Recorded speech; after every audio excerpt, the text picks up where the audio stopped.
Hi, my name is Judy and I'm the City Stitcher, and welcome to my Flosstube channel. Today is Sunday, March the 20th, and it is a mostly sunshiny day with some cloud, which I think this will even show up on camera. We've just had when I hit play, it was very sunshiny and the sun has just gone behind a cloud. So how the lighting is going to work today, I'm looking up there going, oh yeah, no, I can see we're going to have potentially some interesting sun not behind a cloud and sun behind a cloud episodes even while I'm filming this. I will also say that it is the perfect weather for the kids next door to potentially be outside playing on the trampoline. So at some point over the course of this video, if you start to hear children playing, it's the kids next door. They're not out yet, but this is usually about the time where they may come out for their afternoon playtime, so it wouldn't surprise me at all if they showed up. Yeah, so the weather here is nice. We're starting to turn the corner into spring weather. You know, my line is we're not done with snow until like the first week of May. I go historically, I feel like there's always some snow the first week of May. It doesn't stay for very long, but I go, there's always snow in the first week of May. So we've got a little bit more. I was watching Helen D. She was sort of going like her last patch of snow is almost gone and she's ready for snow to be over, and she's full on let's bring on mud season, which I thought was funny. I'm looking at my backyard going, I still have snow. So I would say in my backyard, probably 40% of the ground still has snow on it. So we're not there yet, and we're a long way away from like planting season and all that kind of stuff. So anyway, but the temperatures are warming up and things are getting nicer, and I'm always excited about that because you know me and warm weather. All right, with that, let's get into some stitching. Actually, that's not. Before we get into the stitching, see, there goes the sun again. Let's talk about some of the comments from last week. So as always, thank you for the comments that are coming in. Glad that the topic last week was helpful. Carol left a comment that Bee Stitch Me is a fabric dyer that does a good job of showing what their dyes look like on different fabrics, again, which is great. I actually got a comment in from someone else that said Bee Stitch Me is also a company that has Jobelin, so that you could buy some of their colorways. I don't know, I haven't gone and looked, so I don't know whether it's an option on all of their colorways or just some of their colorways, but again, as we noted last week, that Jobelin actually seems to take the dyes better than the Lugana in terms of intensity of color if you're looking for an intense color. So Bee Stitch Me, if you're looking for that on an even weave, Bee Stitch Me might be a fabric dyer that would be a good one to go through and look at what their options are, because they apparently do carry Jobelin. I did go back after my comment last week and say, like, I think Under the Sea Fabrics has a Jobelin option, and I did go back and confirm that. So again, they're another, if you're looking for an even weave that will take the dye a little bit better, Under the Sea Fabric does have a Jobelin option. There was a comment on going, someone comments like your story about the distributor not necessarily filling the orders in the order in which they were received. So I do just want to make my comment again going, this is not something that I have heard directly from the distributor. So hey, the distributor might sort of say that is not how it works. I don't know. This is information that was related to me by a local needlework shop, and I do have to say, based on my experience, I felt like it was a true story. But if you said that to the distributor, if the distributor took exception with that, possibly, don't know, because of course have had absolutely zero conversations with the distributors. Zero conversations with most of the designers, zero conversations with distributors. Most of my stories are anecdotal, so just remember that. The other thing, I was going to get the names. So somebody on Instagram messaged me and said, wow, maybe Fiber on a Whim watched your Flosstube this week, which I said, I don't think so. But they sent me a fantastic picture. So Fiber on a Whim this week posted a picture of they had dyed 2 pieces of fabric with the exact same dye recipe on the same day, and they turned out differently. So if you want to go onto Instagram and look at Fiber on a Whim, they've got a posting this week, which I thought it was fantastic. And yeah, the timing was interesting, you know, because they sort of said, we dyed them on the same day. We dyed them on the same fabric. We used the exact same dye recipe. So the water was the same, the temperature was the same, the humidity was the same, the fabric was the same. And by the way, here are these 2 pieces of fabric. One of them is a light blue and one of them is a light green. So yeah, the timing was great. And so thank you so much. I truly apologize because I was going to go look up your name, but thank you so much for sending me the message and highlighting it. So if you want to go see a recent example on Instagram, Fiber on a Whim, it's, yeah, the posting was fantastic, and go like, how does this happen? And again, so, you know, and again, like even that makes it harder for dyers, right? So, you know, I understand that people are still not happy with some of the supply chain issues, but if you're a hand-dyed fabric and you sort of say, this is my colorway, what do you do with the batch where you dye 2 pieces of fabric with the exact same dye and they come out differently? Maybe, and they didn't say what colorway it was, so I didn't have the ability to sort of say like, oh, okay, so one of those really does look like what you were aiming for and one of those doesn't. And it could be that neither one of them came out looking the way that recipe normally comes out. So again, even then, you know, you've got the possibility that neither one of them came out the correct way, and they go like, congratulations, we've just spent the time dyeing 2 different batches, 2 different pieces of fabric, neither of which can we sell as, you know, fill in said colorway name. So yeah, it's the life of a fabric dyer is not easy, and I can only imagine that you probably have some of the similar experiences on fibers.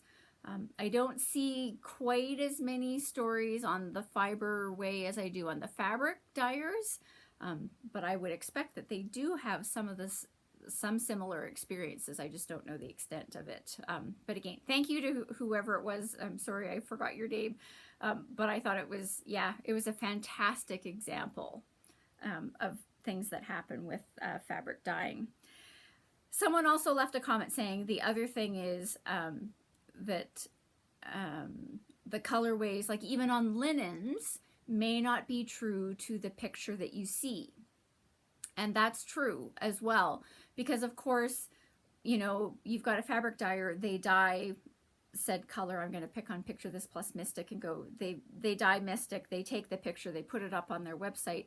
Even if they're dyeing Mystic, you know, the next 3 or 4 batches may all be similar, where they go like, yeah, this is Mystic.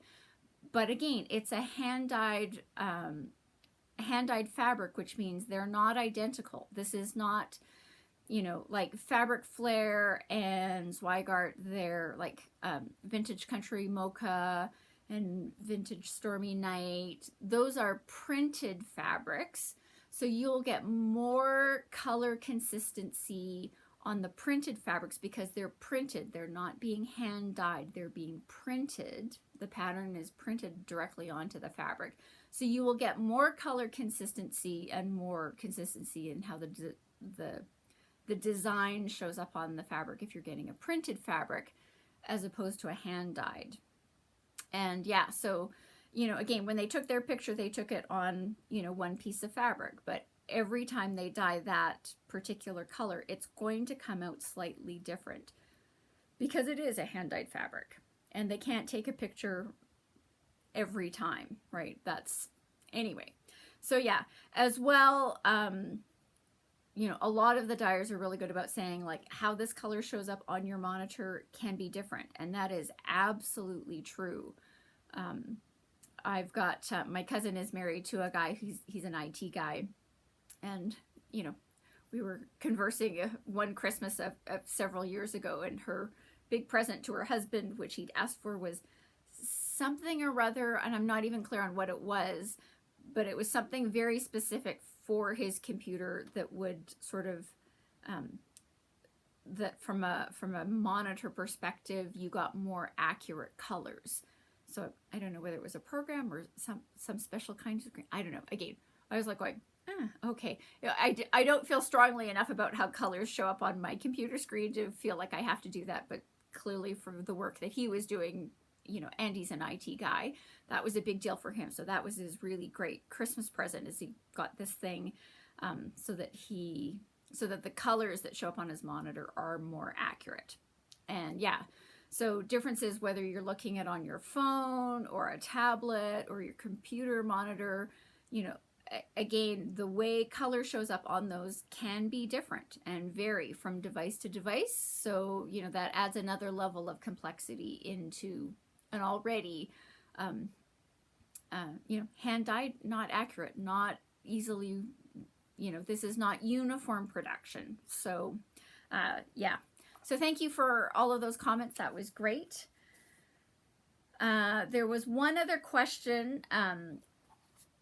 Somebody had asked me whether or not this would be good for storing needles in, because we showed this for storing the Valdanis.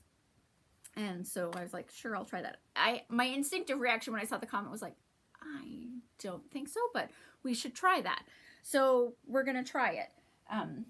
So here, so I tend to stitch with John James Petite needles because I like petite. Now, again, it's probably going to be hard to see. Oh, there you go. Right. So there is a petite needle sitting in there. So they fit in no problem. But I acknowledge that there are lots of people out there who don't like the petite needles. I like petite needles because apparently I like to play thread chicken a lot. So here is a John James regular size needle.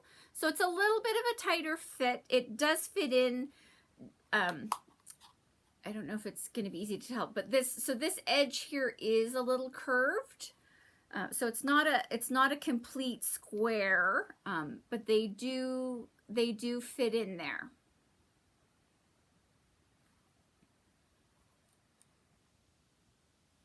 Yes, I'm trying to get them out without losing them. But I also acknowledge that there are sort of, as you go up in size, so this is a size 22 needle. And again, it will fit in there. It does have to fit in at an angle. But it does, you can get it in there. So, yes. So I don't remember off the top of my head who it was that asked that. So yes, if you were wanting to do this to store some needles, yes, they will fit in this. And again, this is the extra large vitamin or pill organizer. And again, so I don't know if they come in. I think you should be able to get ones where it's like only 7, which to me makes more sense if you were trying to organize needles. Because then you could sort of say, here are my petites and here are my regulars and here are my whatevers. I'm not sure that I have 14 different ways of needles, but it could be that you're, you know, storing some Valdanis in one side and various needles on, anyway, whatever. How you choose to do your storage organization is yours, but that answers your question about will needles fit in here. So there's that. Okay, as usual, I have piles. Okay, now on to some stitching. So here is my infamous Cottage of the Month from Country Cottage Needleworks.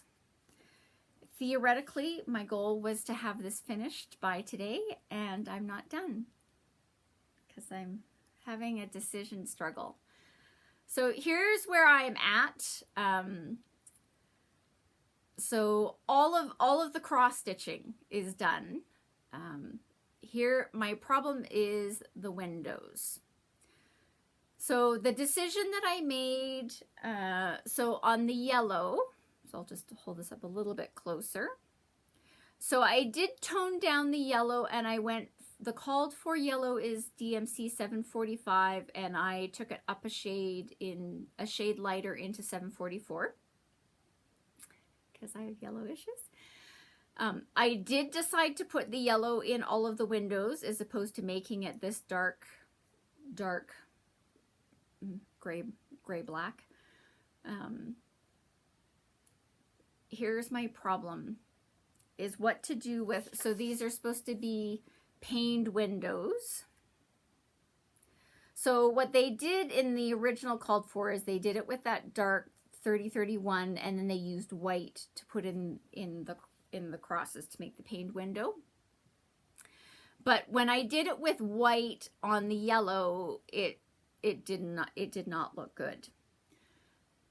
So then I went, well, maybe if I just did the reverse, so they were using white on a darker color, so maybe I should actually just take the 3031 and use it. And I sort of took that color and I laid it out across, and I went, it might be too dark. So here's, I don't know. See, even now I'm looking at it going, I don't know.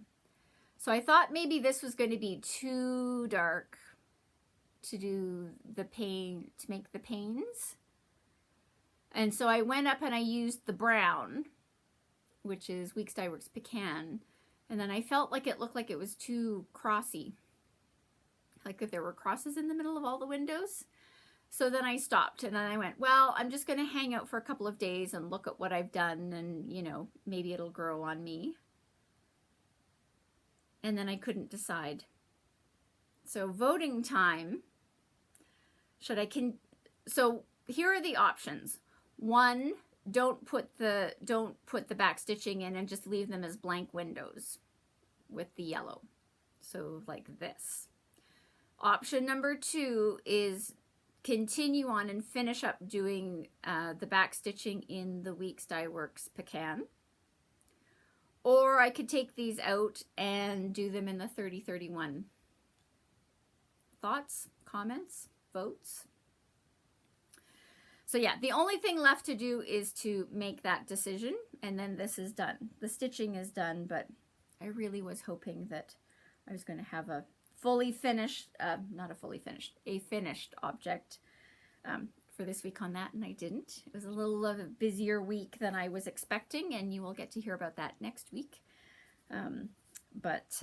Yeah, so let me know.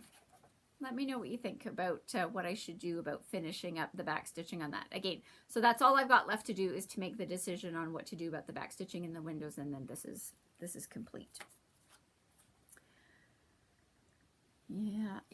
There's a lot of stuff going on here. I don't know where to put some of the things. Okay. Then on to my Lent stitching, which is the Thea Gouverneur Jerusalem. And I think it's Anna that made a comment. She's got the Rome kit and the Athens kit in her stash, awaiting a start.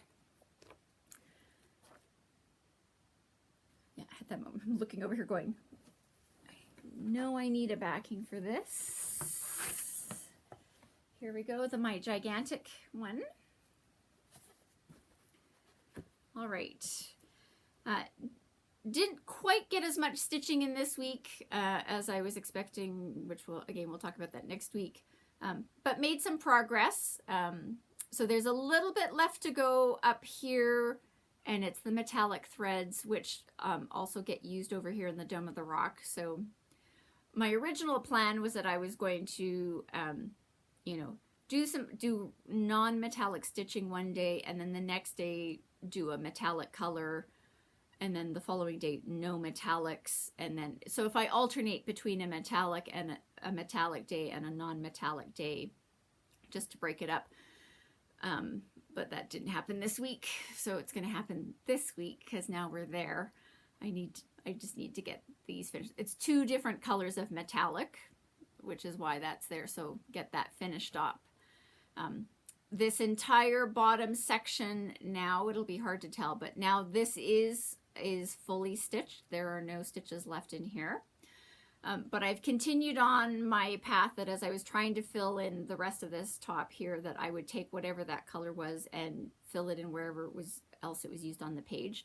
So the funny thing is I've certainly had a few colors where one of them I took note and went, yeah, this is exactly it. There were 3 stitches up here of this color, and then there was a lot down here. So I've made a lot more progress on the Dome of the Rock, continuing down onto the page below it.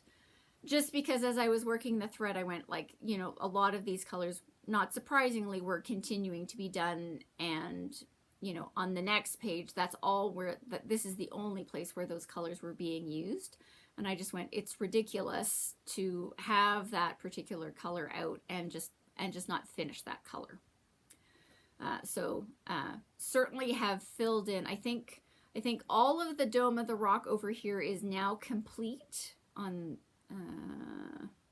trying to do it on the right side for you. Not good with the reversing thing. And the only colors that are left to do on the Dome of the Rock, technically on this particular page, are metallics. So, which is why, you know, when you're putting off the metallics, that part didn't get done. So all of that got filled in, coming down here, worked more on the green over here. So it's coming along. Again, not quite as much stitching this week as I had hoped for, but making progress. So I'm also debating sort of, you know, now that I have finished all of the stitching down here, because again, part of my goal before I officially move on to another page is that all of the back stitching on this has to get done. Is that certainly now that I've got all of this filled in down here, that I can sit down and just do the back stitching on this and get this part and get that complete. Sort of, again, do some back stitching, do some regular stitching, you know. It's going to be a great week. Do some back stitching, which is, you know, okay, not great, combined with alternate days of metallics. Anyway, it's not specifically metallics, it's DMC metallics, which makes it more interesting. But so there's where I got to this week. You know, again, this is filling in, not too bad. Again, I think. So I've got a little bit, the part where it connects up here, the cross connects to the top of the Church of All Nations. There's like 7 stitches that need to go in there. And then very close to filling in the rest of this top. I think there's about 3 colors left to go in there. 2 metallics and a DMC. And then that will be complete. I laughed. I was talking to a friend of mine this morning and I said, you know, I had a very full day yesterday, which we'll talk about next week. So my grand total stitching on, because this is my Lent piece and I'm trying to stitch on this every day, I got 8 stitches in. So I took a color where I knew there were very few stitches and I got my 8 stitches in and went, and we're done. And I went to bed. It got done and just. So yeah, my total stitch count for Saturday was 8. So if you did more than 8, you're way ahead of me. So there is my Jerusalem, which brings me to a sampler of stitches by the Drawn Thread, which is my stitch along project. So this is what it's going to look like when all 9 charts get done. I am officially working on chart number 2, and look at this, I remembered to bring it. So I'm working on chart number 2, which is DEF. So how did I do this week? Well, not great. And you're going to see that, and we're going to talk about why that is, because it had some very specific reasons. So here's where I got to, complete with, like, I still have a needle that is threaded and in it and all that kind of stuff. Yeah, see, there it goes. Let's just stick this over here. So I did not finish E, so I got... Okay, a couple of things. So it took longer to get the video uploaded last week, which cut into my stitching time. So I did finish off this layered one. I started working on the eyelets, but I have a specific way of how I like to do the eyelets. And so I started on the blue down here because it's now going to come up over here. I only got 3 out of the 4 done, and we'll talk about that in a minute. I did not get this completed. I have not made a decision on this. I got this done. So yeah, not great progress on this last week at all. according to the schedule, to keep technically to be up to date with the Stitch Along timeline, this is the week where I need to have up to F fully complete to be on track with the timeline. Now, whether or not you're on track or not is not, again, it's just a stitch along or a start along or a sort of movement along thing. So whether or not you're keeping up with the technical time frame, don't put pressure on yourself. I'm working on this. Again, if I don't get this complete this week, you know, this is not a life or death decision here. So why did I have struggles this week? Well, so the funny thing is, originally when I sat down to stitch, I was going to start working on this specialty stitch here, which is the festoon filling stitch. And so I graciously sat down, looked at my chart and went, this is supposed to be done with the Soie 103, which of course is, I'm having a debate about the Soie 103 that I used over here. Which, anyway, so I looked at that and went, ugh, that's another decision point, and I haven't made the decision over here. So I don't want to do another version of this stitch with the Soie 103 when I don't know what I'm doing on that. So I avoided that, and then I went to count down to this stitch. I didn't feel like doing that either, so I avoided that. So I did the block around the F, and then I got into the letter F itself, and then I had a problem. And we talked about this last week, that there is discrepancies between various aspects of the chart, and this is a perfect example. And so I reached out to someone that I know who recently, so they went out and they got the set of charts recently, because don't forget, mine are sort of the original cut version from way back in, I want to say 2011 when it came out. 11, 12, anyway, somewhere in that time frame, I think. I'm not going to look it up. Anyway, so on the front cover, the letter F looks like it's done in the light blue, and the border is done in the dark blue. And of course, these little accent stitches around it are done in the very light mauve color. And again, so I was going to make my decision on what the very light mauve was, because that was going to impact me filling in my my last couple of stitches up here in my eggplant. But the chart itself has the symbol for the very dark blue for the letter F. So I reached out to someone I knew who had it, had more recently bought it, and they very graciously checked their chart and said on their chart it shows the symbol for the dark blue as well. And so then I of course went, yeah, so her front cover, not surprisingly, shows it with the light blue. Her chart also says to use the dark blue, and I went, I am really leaning towards that the letter itself should be the light blue. But I didn't feel like making that decision so I didn't make that decision last Sunday, because I was reaching out to someone to say, like, hey, have they corrected this? Does it show differently in your copy of the chart? Let me know. So I put off that decision. So tonight when I do my stitching on this, I think it's easier. I think I am going to go with the light blue, because I just think I like we already have the letter E, which is done with a dark blue border and a dark blue letter. So I really feel like this should be the lighter blue to go with because then I will have the light blue in there to make the decision on this very light mauve. And again, right, if I did the letter in a dark blue, what my decision for what this accent color might be different. So I think I'm going to make this the light blue.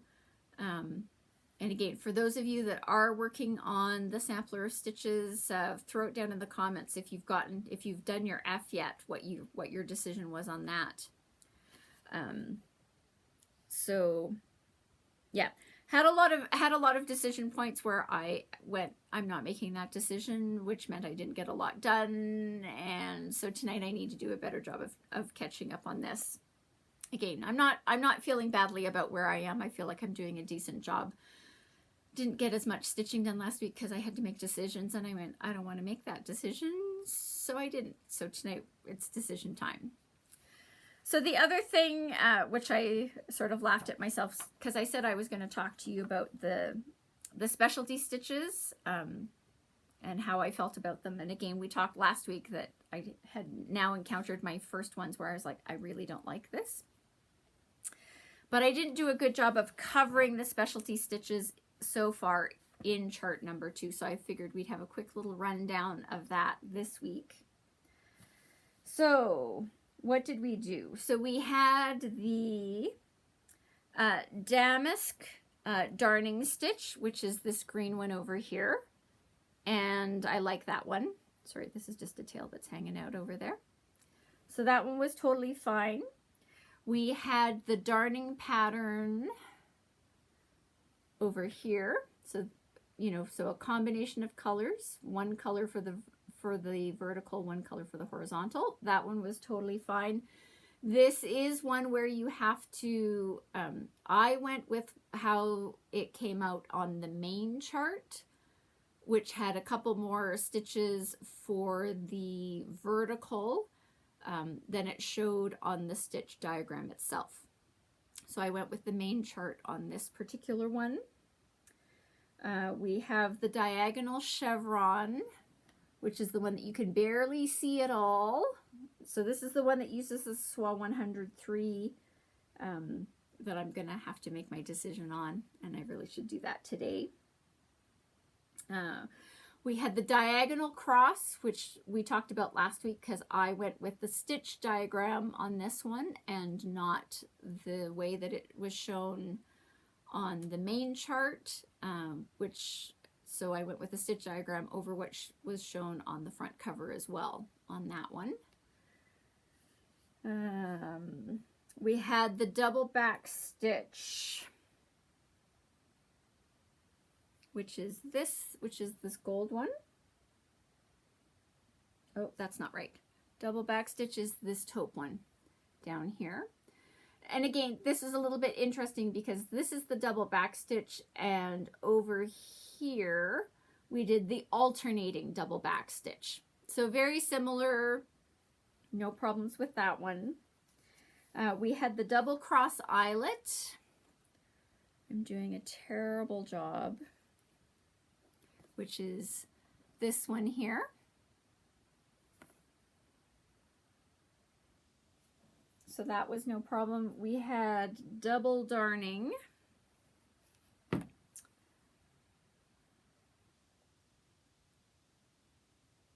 Which I'm looking at this going, where is that one?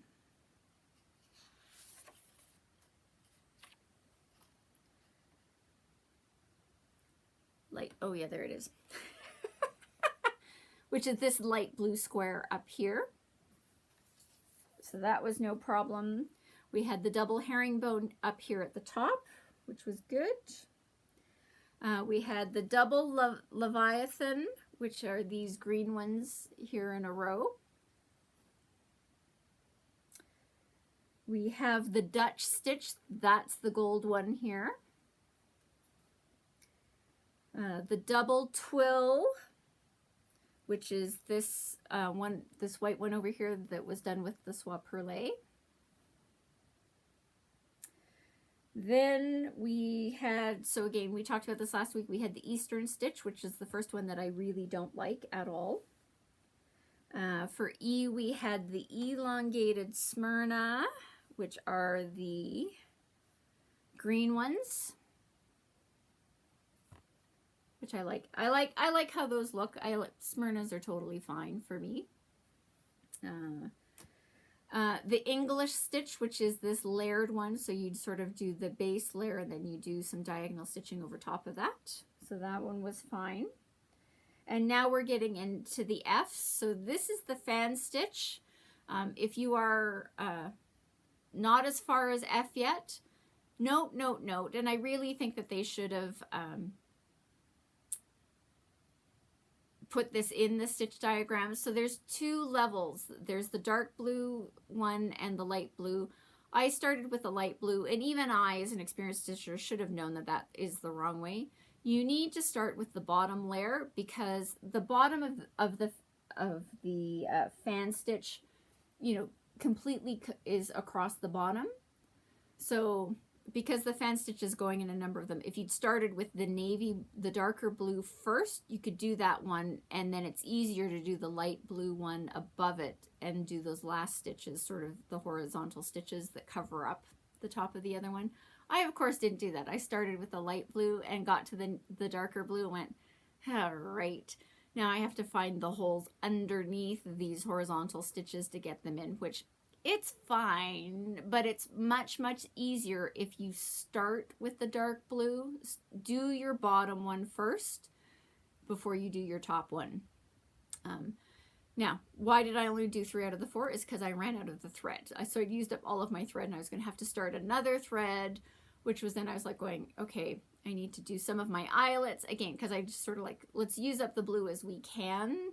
And anyway, so we'll make some progress on that. So that will be complete. So I did the fan stitch. I did not do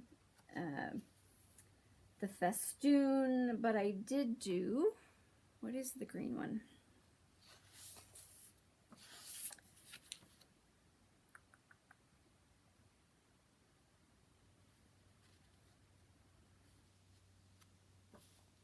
Great. Oh yeah. Fly stitch. There we go. So this one was okay. It was fine. I don't know that it's a specialty stitch that I love, but it was okay doing it. You know, how's that for a resounding endorsement? Anyway. So yes, not as much progress last week as I'd hoped, so I do need to make sure I do a better job, and hopefully if nothing goes wrong with anything that I'm uploading today, that'll give me more stitching time tonight.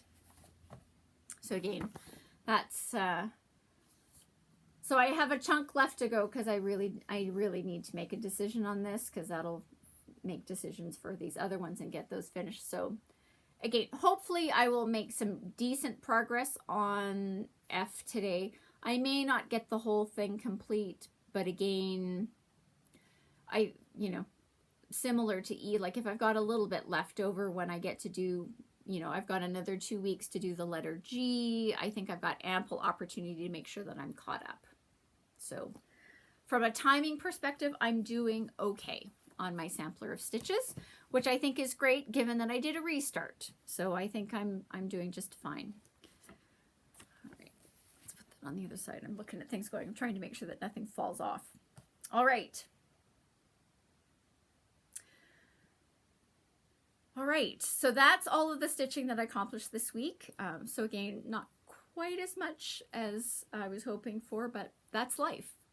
And as I've said to you before, there are certainly life things that take precedence over stitching, and we all have good stitching weeks, and we all have some not great stitching week. This one was an okay stitching week, but it was not as much as I was originally expecting. And as I've said 12,000 times, we'll talk about that next week. You're going to hear a lot about that next week because it ties into next week's topic. All right, let's get into Stashquisitions.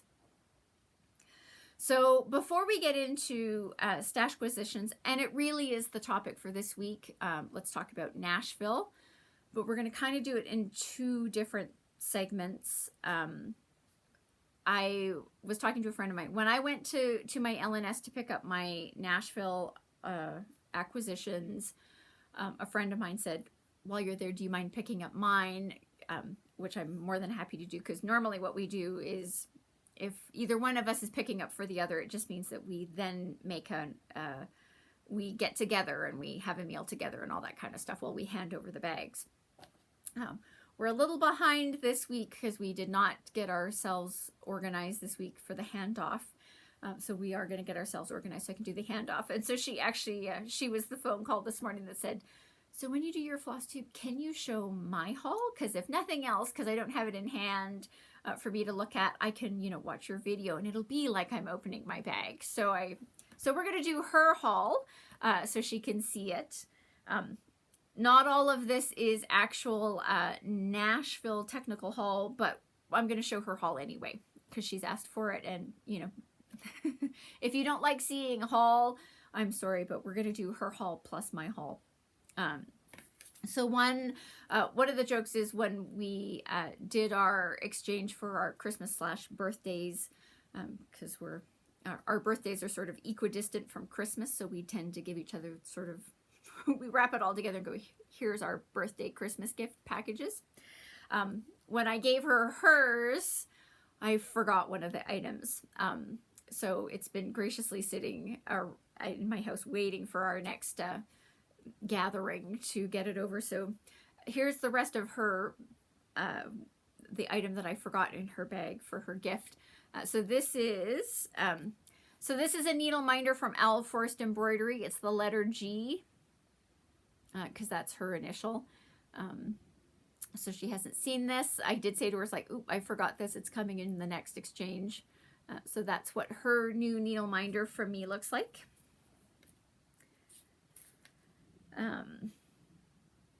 Okay. She ordered a number of skeins. So this is DMC 115. It is a DMC variegated red. Let's just move this over a little bit. So she has gotten this because she is going to be doing a red sampler. Now I don't know which one it is. So again, so she ordered 6 skeins of it because this way she's got dye lot consistency for this colorway. She was chatting, she was thinking she was maybe going to fussy cut it so she could apparently get rid of the brightest of the reds, and I just went, why? Anyway, it's her piece. She'll decide whatever she wants. But here you go. Here's what your DMC 115 looks like. Actually, I'm just going to put that over here. So some of the other things that she's ordered is, so this is Hands Across the Sea, the Rose, and the Giant Pear. There are lots of people stitching this. And I will say she loves these, the charts of Hands Across the Sea that come as the smaller sort of half cut with the coil bound. And if you haven't seen this before, I just want to try to show a little, trying to figure out how to show a little bit of the design.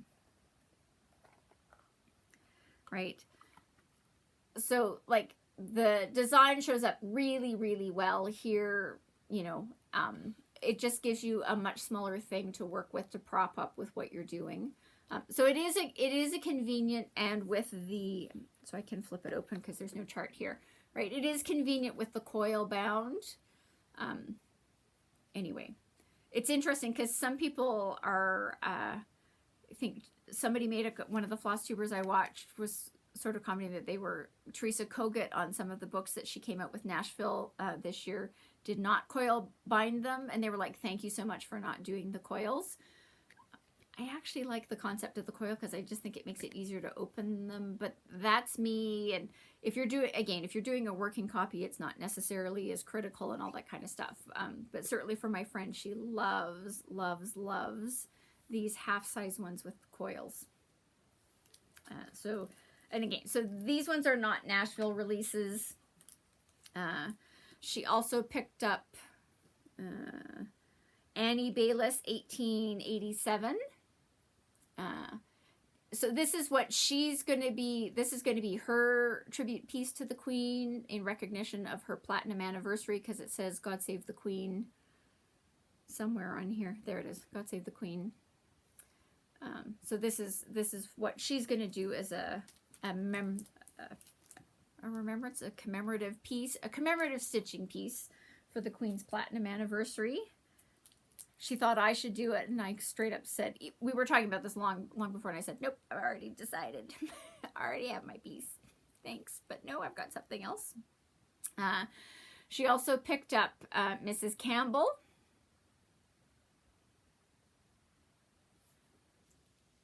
I think she's planning on doing this in DMC.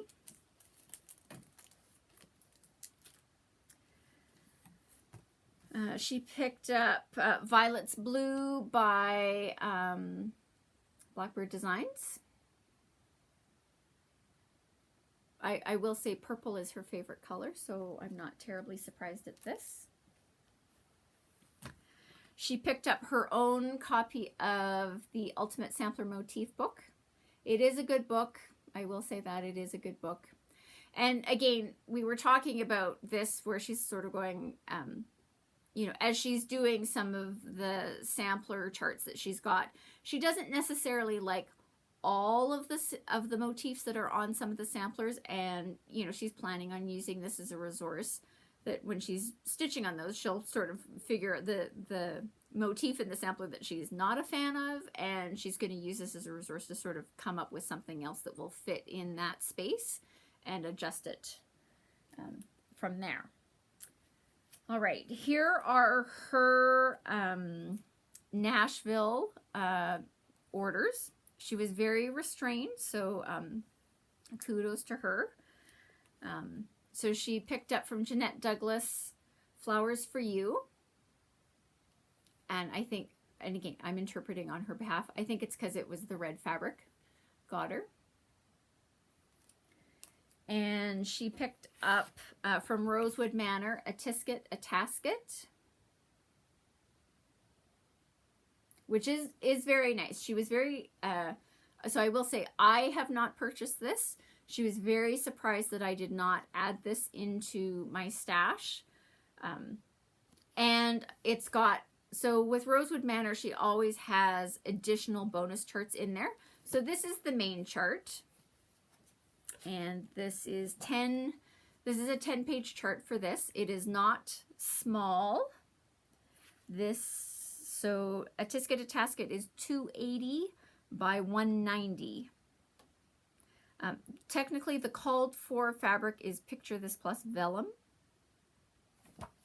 Anyway, this is a big girl. She wanted me to be very clear to say to everybody, she stitches 1/1 on 28 count is her preferred. And I said to her, it's like, as long as you know how the story goes, like, I think she's crazy. I don't like stitching over 1. She keeps trying to tell me that I would enjoy stitching over 1, and I keep telling her I've done 1/1 and I don't enjoy it. I like over 2. So she does everything 1/1 generally on 28, usually a 25 or a 28 count, maybe a 30 count, but 28 I think is really where she likes doing 1/1.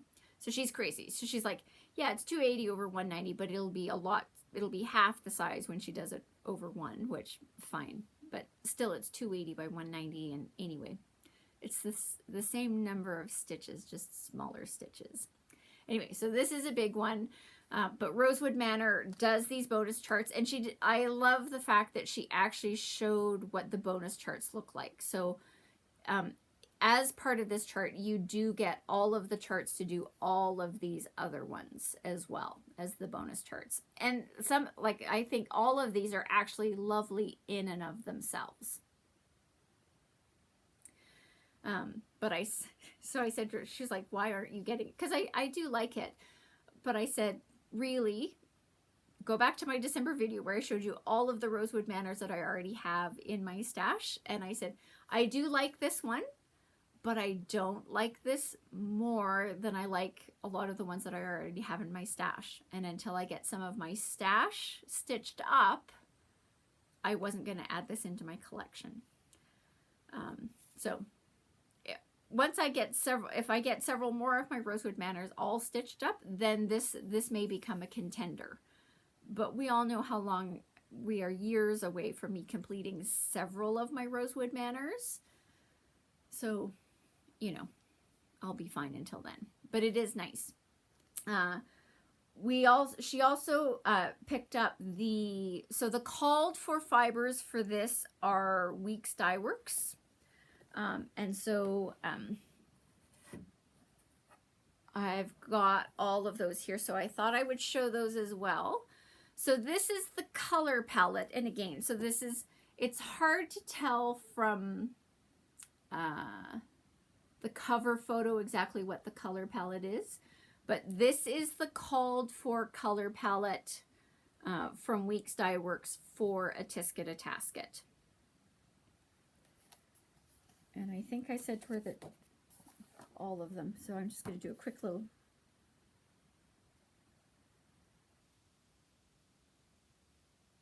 9. Let's hope that there's 9. Yeah, there's 9 colors there. Yeah, she got them all.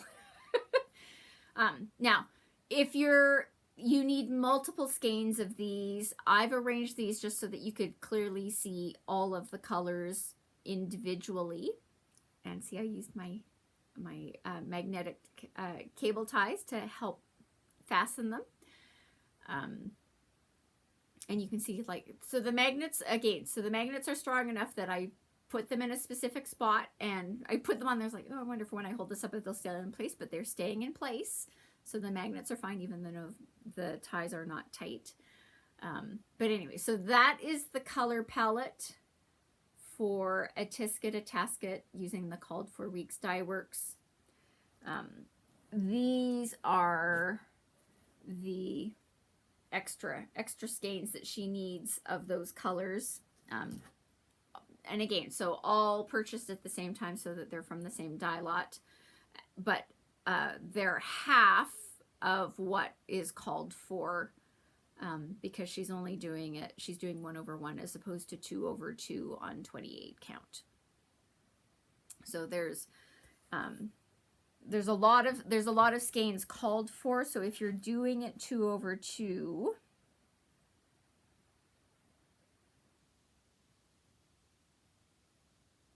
there's like 26 skeins if you're doing it 2/2 on 28 count.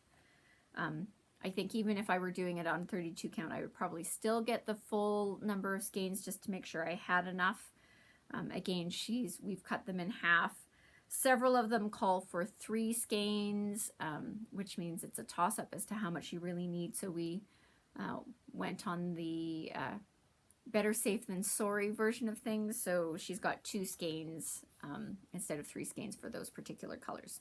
So she's got all of her called for fabrics. She's got all of her called for floss for a Tisket, a Tasket. And when we get our act together and we meet for a meal, she will have these in her hot little hand. So there you go. There's your Stashquisitions for my friend. And I laugh because her parting words were, just make sure my stuff gets into my bag. And I laughed because I went, that's not a huge risk, again, because I said I've already made my decision on a Tisket, a Tasket. I'm not really, it's not that I dislike the Hands Across the Sea one, but they don't necessarily speak to me. So it was very easy for me to put those ones back into her bag. Now, mine, let's talk about my Stashquisitions. I've got a couple of Stashquisitions before we get into the Nashville version of things. So I did go back to Save on Foods, because I had said last week that I was going to get more of these. And I really did decide I needed more of these for a couple of reasons. One, so I watched Carolyn Zook's most recent Flosstube from this week. And I watched that before I went back to Save on Foods. And so she's working on several of the Rosewood Manor Quaker seasons. I think she showed summer and autumn in her most recent video.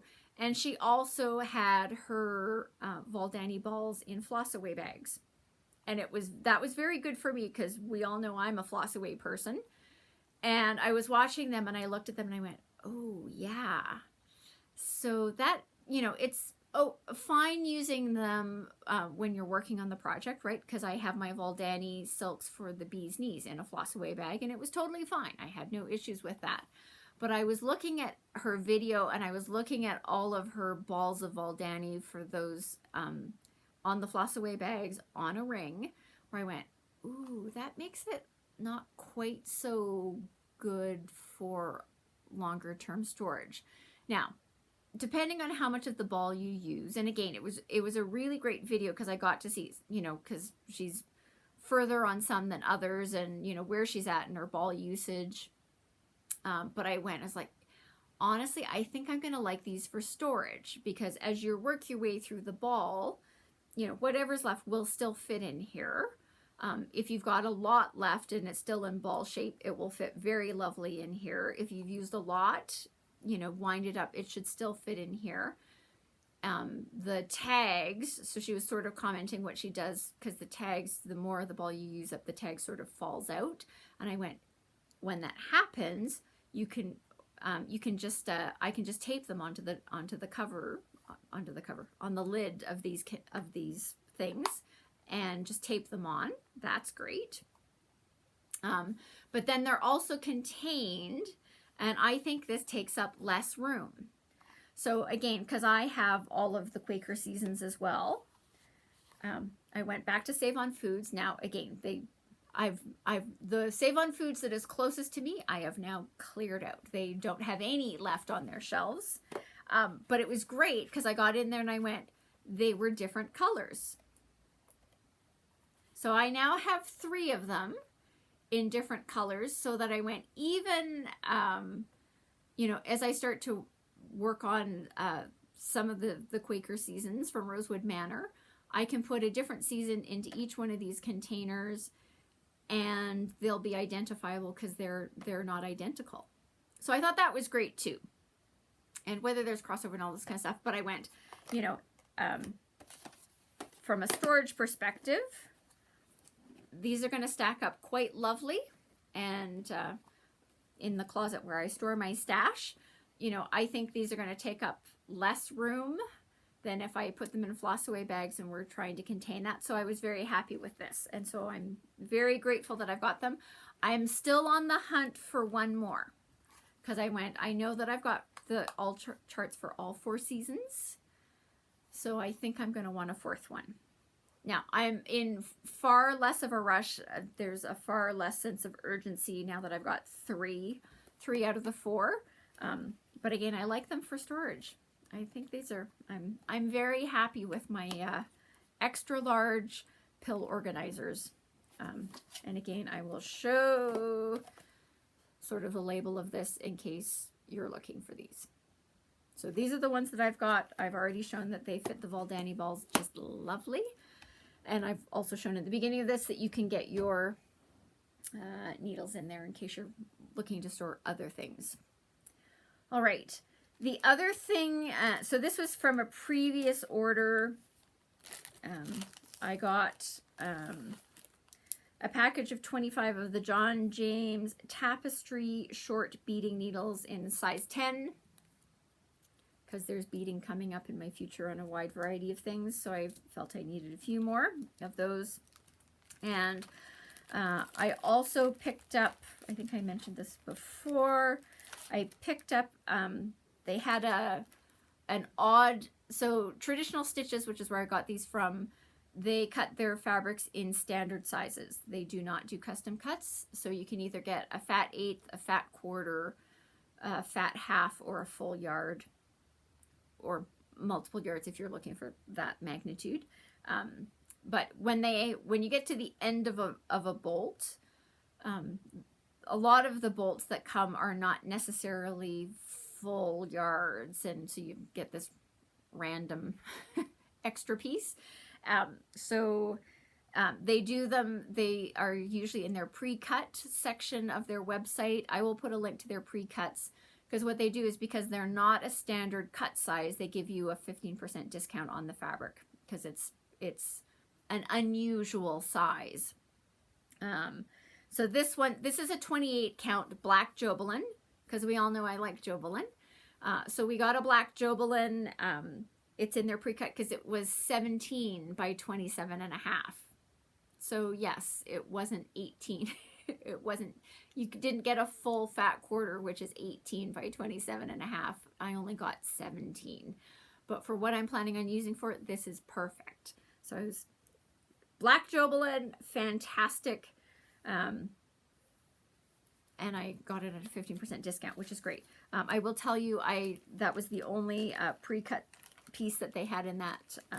So I think they've got them in their regular sizes, but so I got that. And you're going to see that in my haul, I got this very specifically in hopes of something that was coming. So I've got that added to my stash. Okay, so here is my Nashville haul. I tried to be restrained, so I'm going to throw that out there. I did order stuff, and you're going to see. So I'm going to start with the fabrics.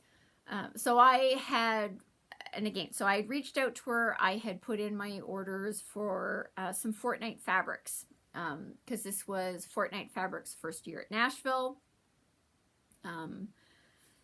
Anyway, I was going, so I sent her down with some options, and she came back. So this is, so all of mine are on Luganas. So again, if you're wanting to know what some of these colors look like, Fortnight colors look like on a Lugana, here's your options. So I think everything I got was their new colors that they were releasing for Nashville. So this is Outstanding on a 32 count Lugana. That's actually not showing up. So yeah, it's sort of a gray, purpley taupe version of things. So this is Fortnight Fabrics Outstanding. This is the other half. So I did get a fat quarter. Do I have anything specific planned for this? No, not yet. I will say, and again, so it's been a week since I picked this up from Traditional Stitches. Because I only got a fat quarter, they did have another piece available. Whether or not they've sold out of it by now, I don't know. But if it's still on the website, I will put a link to that if you're looking for this in a Lugana. Okay, so that is Fortnight Fabrics Outstanding. Actually, let me just, I'm going to need that back. This is Fortnight Fabrics 32 count Lugana Marvelous. So this is more green than it's showing up on camera, but sort of a blue-green with some gray-green modeling. So that is 32 count Lugana in Marvelous.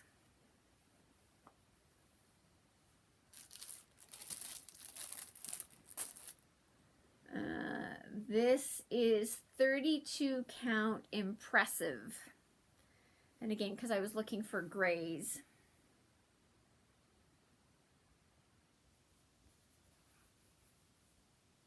So again, let's see if I open this up. So one, depending on what I'm doing for it. So again, got a fat quarter. And again, generally I tend to get fat quarters because according to me, actually so I will say, I always look at the fabric this way. You absolutely you can use the other side. And I will say the dye is lighter on this side than it is on this side. And again, when you're working on a hand-dyed fabric, don't forget to check both sides because you may like one side better than the other. And again, I tend to get fat quarters because I feel like it gives me a lot of flexibility in terms of the size of project that I can put on them. All right, so again, that is 32 count Impressive Lugana from Fortnight Fabrics. And again, as far as I know, they have some extra in stock, but I picked my stuff up a week ago. So whether or not they still have that, I don't know. I will put a link to that below. All right, officially from Nashville Releases, I picked up Erica Michaels' Stitch All the Things. So you get the chart to do the pillow as well as the berry. And there are people who have already got this and they've already fully stitched it and all that kind of stuff. And I'm really glad they did it. And I like looking at it and I go, ugh, because you and I both know that there's no way that this is happening anytime soon. Somebody did make an interesting comment to me, and I don't know if this is accurate or not. So, but they made the comment, so I'm going to relay it, even though I don't know that it's accurate. But it's worth noting because then you can check with what you're doing. So somebody had said on one of the floss tubes that if the way that they were packaging them up for Nashville was that you got these buttons as part of it, right? So again, they used one of the buttons here on the berry, and there's two buttons here on the chart.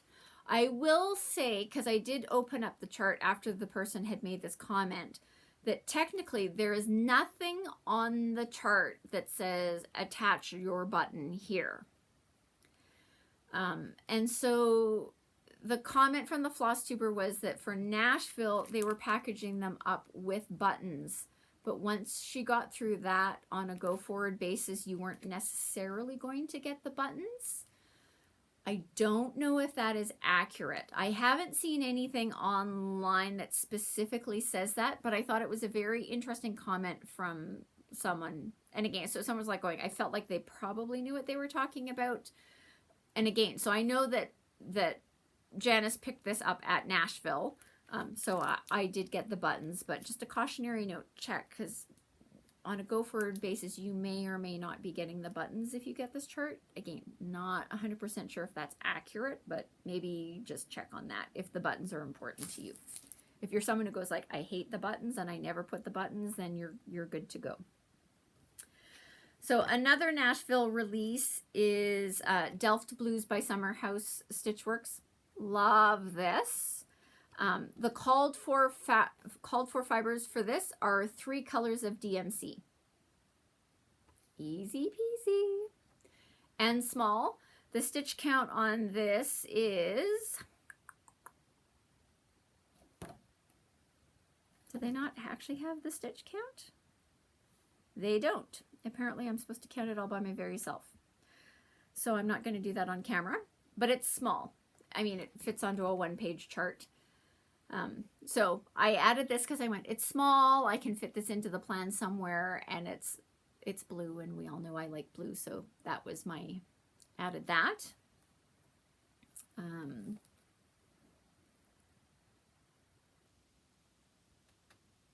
I have 2 other charts that I still have on order with traditional stitches. And again, it's me, and I'm not fussed about that. You know, she did sort of say, hey, when we got there, they didn't have any left over. And, you know, again, one of the things was that it was Steph from Just Keep Stitching, who sort of said, like, hey, by the way, the pre-order dates for all of the designers are different. And, you know, shops can set their pre-order deadlines, and they don't necessarily align with what, because every designer has their own version of a pre-order.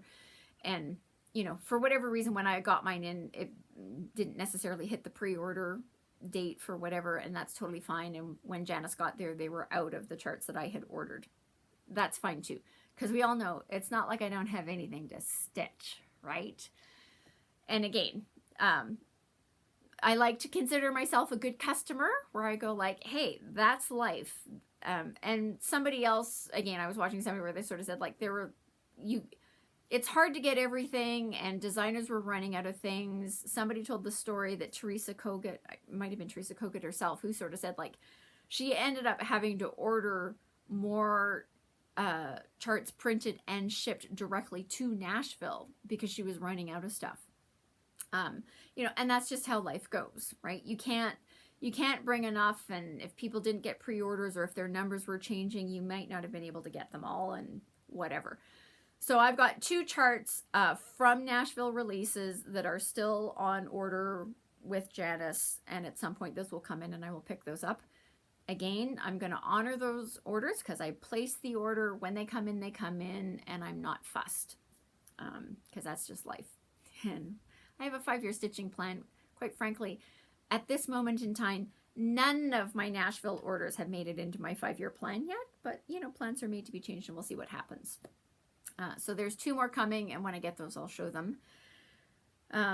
But she did, it was funny when I was talking to her, when I was getting ready to pick them up, where I was like, wait, so the 2 other things that I ordered, did we get those? And she said, oh yeah, those were no problem. I was like, wait, so these are the ones that I was really wanting her to pick up at Nashville. These are not new charts. These are not Nashville releases, but these are the ones, and again, I talked about this when I was talking about placing my Nashville order, where I really cared about these because the designer was going to Nashville. These charts were not available from any of the distributors, which is why Janice wouldn't be able to get them easily. And in fact, one of them I had said on a previous video that I felt it was out of print. The answer is they're not out of print. But again, this is a designer where there's certainly, you know, for Janice as a shop, she's not getting a lot of orders for these. I'm the only one, right? So it wouldn't make any sense for her to try to get a shipment directly from this designer for, what, 2 charts? And even for me, you know, when I was looking at the Nashville stuff, you know, this designer does have an Etsy shop, but again, the shipping cost, even from Etsy, doubled the price of the charts. And I just went like, that's, you know, again, when the shipping is the same as the price of the chart, that's usually where I go, it's not that valuable to me because it's not like I don't have anything else to stitch.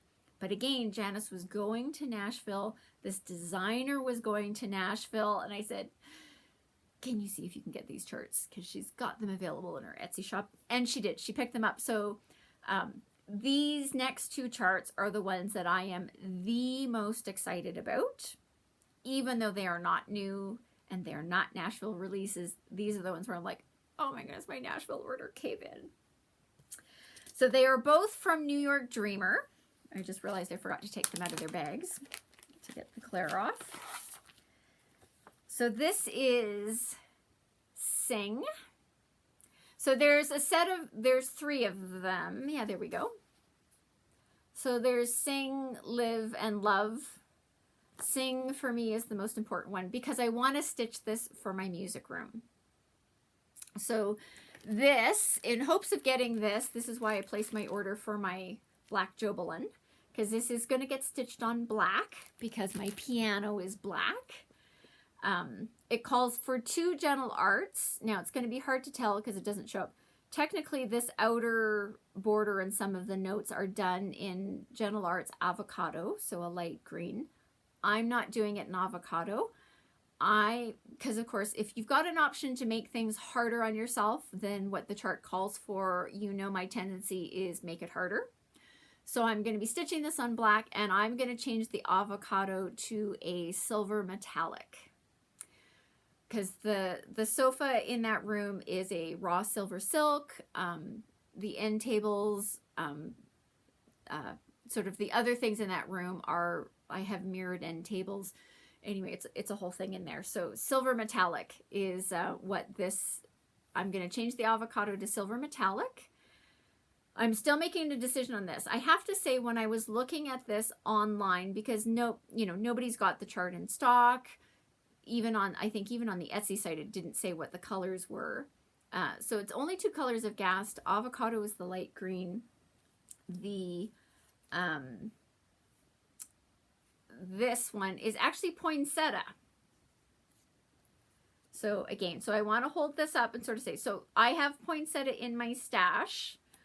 I don't know that I'm going to use poinsettia, but I, had a moment going like, is it really that variegated? And when I hauled out the poinsettia in my stash, I was like, oh no, it is really that variegated.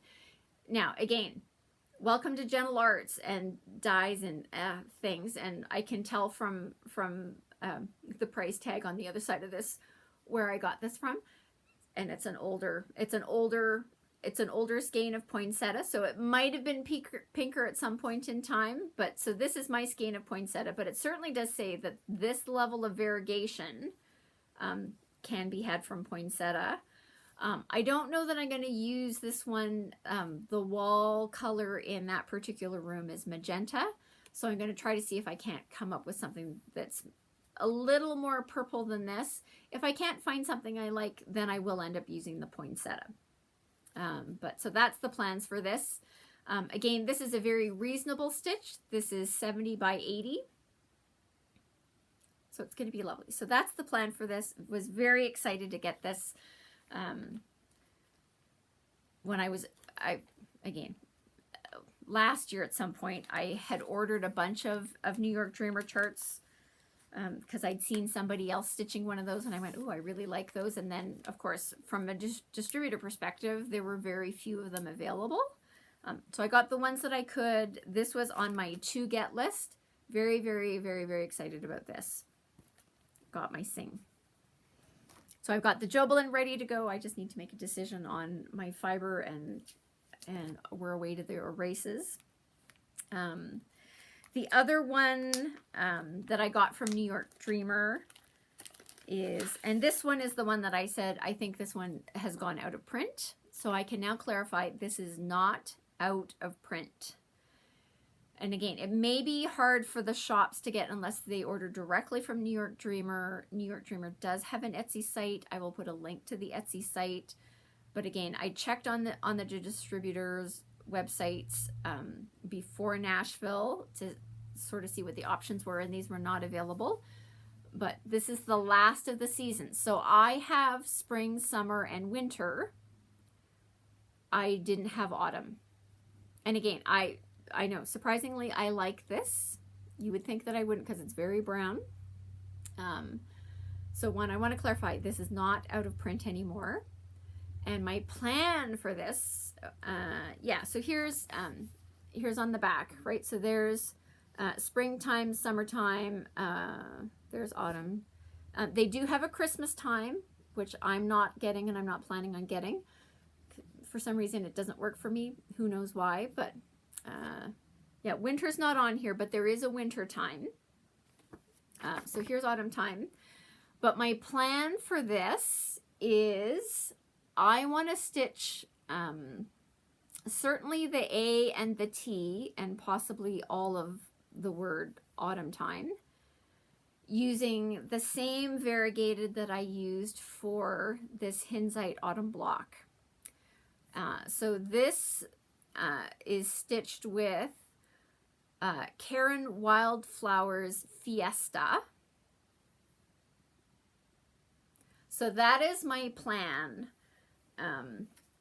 I was at a cross stitch shop this weekend, which is not local to me. Hey, come back next week. We'll talk about that. And it was interesting because I knew that I had this. I was not smart enough to go check and see how much I have left over of this particular color. So while I was in the shop, I went, maybe see what their wildflowers is. So I looked it up. So they actually had a skein of Fiesta wildflowers in stock in the shop, and looked at it and went, wow, that does not look like my skein. So I looked at it and went, you are not coming home because you are not a good backup. So I do need to go back and I need to haul out my leftovers because I did have some leftover. There's no way that this took an entire skein of Karen wildflowers. So I'll just need to be very careful. So I need to go find it and I need to put it with, sorry, because I want to show this off because I like it. Because I want to use that same variegated, if nothing else, to do the A and the T, and hopefully, so when I go to stitch it, I will stitch the A and I will stitch the T and then see where I'm at and see if I can fill in the rest of the words. Hopefully I have enough to do all of that, because certainly the skein that I had access to this weekend was not gonna go. Because then I can also use this as a jumping off point, because the other thing that I like to do is like in the various words, so I will, again, I don't know that the teal is necessarily going to go in anywhere else, but sort of tie in the other colors in this design. I might make the apple teal, feels a little bit weird, but anyway, tie in the colors that I use for the other lettering into the colors that are used in this variegated. So yeah, Again, so I was very excited about this because I had thought that this chart was out of print. It is not out of print. It is available now, and here's my plan. Now, that's my plan. Where exactly it fits into the 5-year stitching plan is unknown at this point in time because I have not worked it in yet, but I have a plan. I have a plan. And again, this one, it's not huge. This is that's not true. 150 by 63. I was reading 163. I'm like, that is not correct. Yeah, 150 by 63. Technically, the called for colors are a combination. There's a lot of Gast and a lot of, I would say it's 60-40 Gast and Weeks Dye Works. But again, what I end up choosing to use is anybody's guess. Check back later when I actually start stitching on this. But for sure, the A and the T are going to be done in Karen Wildflowers Fiesta. That's my plan for that, which I'm very happy about that plan. Again, I was very excited about the fact that she was able to get these. So those are the most exciting things from my Nashville haul. And that is my Nashville haul, believe it or not. So not a ton. Very well behaved and very restrained. Now I have a little bit of stitchy kindness to show off. And so this is quite a while ago in one of my videos, I had mentioned that there was a chart from It's So Emma that I liked, and it was Granita. And I have not added that to my stash yet. And so I was actually gifted this by someone who wishes to remain anonymous. So I now have the chart for Granita, which I like this. So thank you to the person who gifted this to me. You know who you are. So thank you so much. Love it. Granita does come with 3 color options, a blue, a red, and a gray. Had about going, yeah, there's a chance that could have been brown, but anyway, a blue, a red, and a gray. But the answer is there's a total of 4 colors. So you could make this any color you want. You could make it green, you could make it purple, you could make it pink. You don't have to keep it tonally consistent. You could decide I want, and this is me, you could say I want a dark blue for the order, I want aqua for one of these, and I want my accent color to be yellow. Okay, so we know that's not a colorway I would necessarily choose, but you do not have to make this tonally consistent. You can make it whatever you want. There's only 4 colors. Should be fairly easy to convert if you're wanting to do that. So, but again, I'm glad that I've got this in my stash. I do like it. I do like it. All right.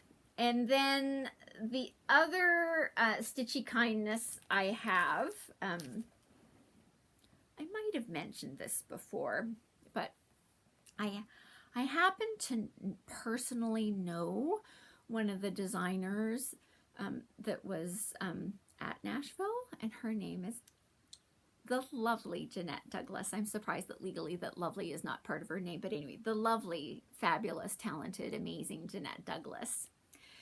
And the lovely, fabulous, talented, amazing Jeanette Douglas was very, very generous and actually gifted me a couple of her Nashville releases. So this one you've seen before. So this is Flowers for You on the red. And I laughed when she was gifting them to me. I said, So she did this on Aztec Red by Weeks Dye Works. And I said to her, it's like, it'll be interesting to see what red I choose to do it on. Because I do have a couple of red fabrics in my stash. They're both even weaves, but they are different colors of red. And I said, it'll be interesting to see what red I choose to do it on and what it looks like on a different red. And she was like going, oh yeah, I'm going to have to look at that. She's like, it'll be very interesting to see what happens. And yeah, it will. And the other one that I was gifted is Quaker Star Delight Set. So this, sorry, it's in, actually I'll take it out of the plastic.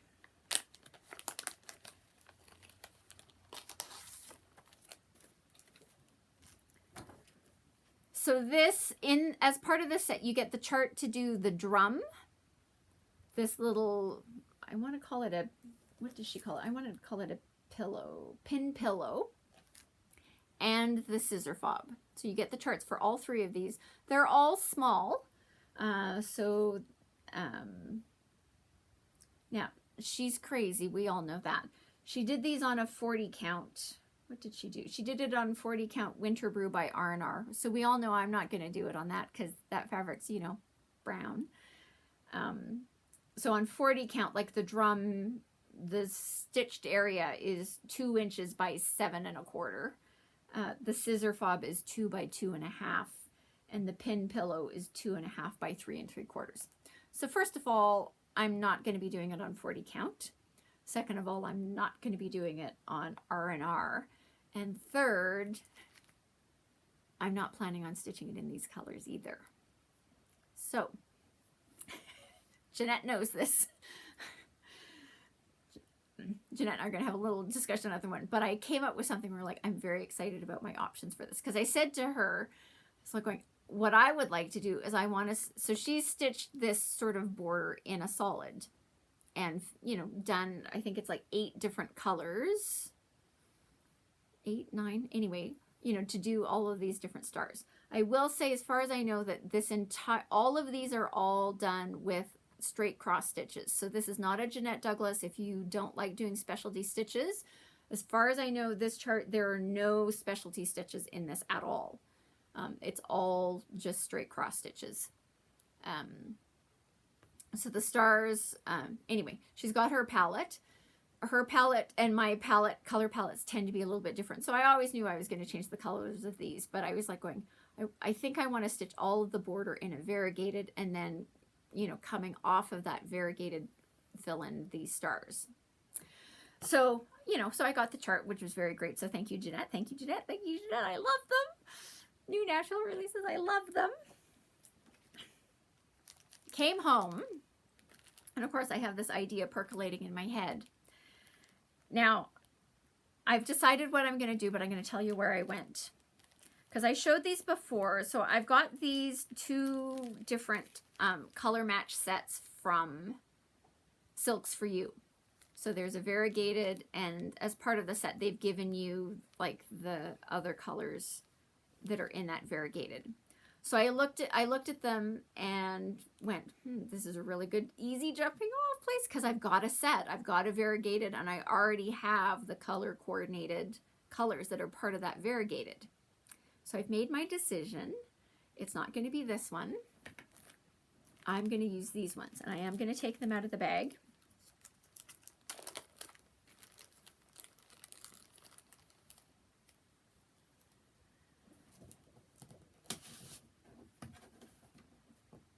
So the color match set, it is still available on Silks for You website. So this is color match set 101.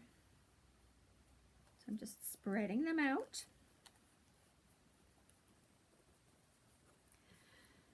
So there is my variegated, which is PR101, which is why it's color match set 101.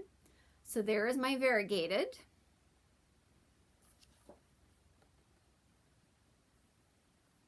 So yeah, there you go. So you're going to see where I'm going with this. So I'm going to use the variegated for the pin pillow. So do the variegated borders. So the chart comes with these small dark brown buttons, but I'm going to swap those out for something else because dark brown isn't going to go with this. And then I'm going to use, can't get a grip here. There we go. I'm going to use these other colors to do the stars in these. Now, I'm having a little debate about this one because I think this is maybe, well, technically it does coordinate, right? You can see that it coordinates. I feel like this might be a little too intense, you know, with this grouping of colors for this particular colorway. Let me know your thoughts in the comments down below. But I'm also thinking I might want to find an aqua that's just a little paler than this, that still ties in with this. to do this. So don't take it the wrong way. Dear Miss Kitty, I hope you're watching this, because I know you have 2 different sort of versions of aqua silk in your stash that you used for your Zimmerman coverlet, which looks lovely, and we should talk about that. So I hope you watch this video, because we need to talk. If nothing else, if nothing else, she's got them in her stash so I could look at them and see if they're the right colors and whether I get them or... Anyway, Miss Kitty, you and I need to talk. Tell me what you think. Anyway, so that's what I'm planning on doing. Because then, so that's, start off with the pin pillow. Because then when you come to the drum, I think they will work out really well here too. Because you've got these colors. So the green, you know, I can use this green to do the leaves. Now, whether or not I add a darker green for this joining color, which is what the called for is, it's a darker green at this bottom level. But the flower can be the aqua, alternating aqua and blue across here. And then I have to look at it again because I had this fixed in my head. Oh yeah, because then I was going to do all of the stars. So this star, like, and you've got a little bit here in the border, I would do with the variegated. And again, so these diamonds are, even in the pattern, the called for colors are tied into the colors used in these flowers up here. So that works, you know, the blue and the aqua, right? So whether it's this aqua or another aqua, the blue and the aqua that I use will be the flowers alternating and will be in this diamond section here. Do the stars in the variegated and then use the white for these diamonds in between. So I think that they will coordinate very well. The scissor fob gets a little harder because you've got the bird and the brown in, so I haven't decided what to do with that. But I figured 2 out of the 3, they will look lovely together. I've got to straighten up my mess here so I can hold them up again.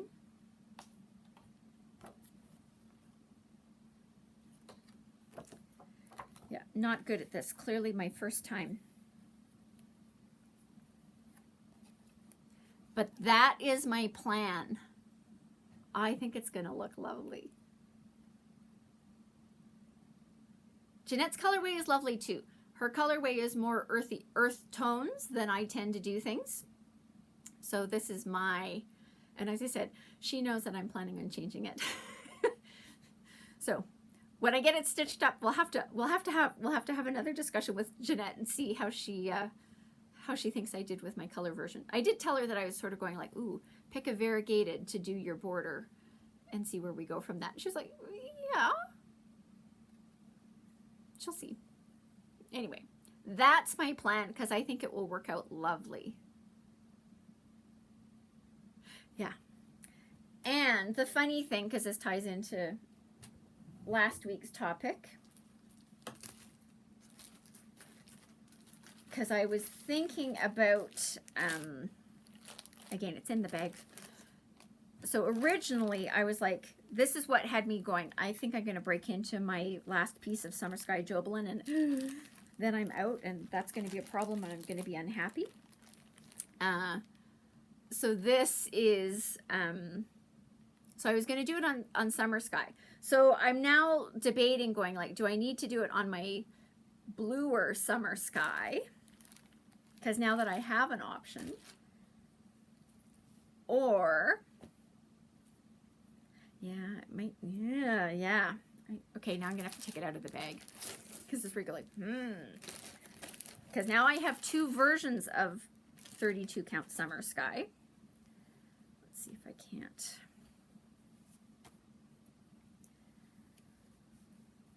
Do this.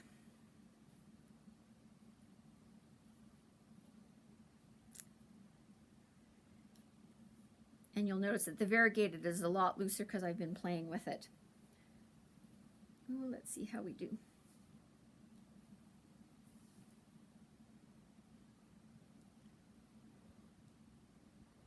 So the colors of the fabric are not showing up quite accurate.